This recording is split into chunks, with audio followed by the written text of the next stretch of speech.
ఇది నోవాహు కుమారుడగు షేము, హాము, యాపేతు అని వారి వంశావళి. జలప్రళయం తర్వాత వారికి కుమారులు పుట్టారు.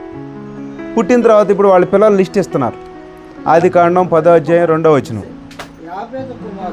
యాపేతు కుమారులు గోమెరు, మాగోగు, మాదయి, యావాను, తుబాలు, మెషెకు, తీరసు అనువారు. గోమెరు కుమారులు. గోమెరు అంటే ఎవరో? యాపేతు యొక్క మనవడు. యాపేతు యొక్క ఫస్ట్ లైన్ అయింది, ఇప్పుడు సెకండ్ లైన్. సెకండ్ లైన్లో ఎవరు ఉన్నారు? గోమెరు కుమారులు అష్కనజు, రీఫాతు, తొగర్మా అనువారు. యావాను కుమారులు ఎలీషా, తార్షీషు, కిత్తీము, దదోనిము అనువారు. మనం ఈరోజు కొత్త సబ్జెక్ట్ ఒకటి మాట్లాడిపోతాం, దానికి ఇది కావాలి కాబట్టి మనం చదువుతున్నాం. వీరి నుండి సముద్ర తీరమందుండిన జనము వ్యాపించెను.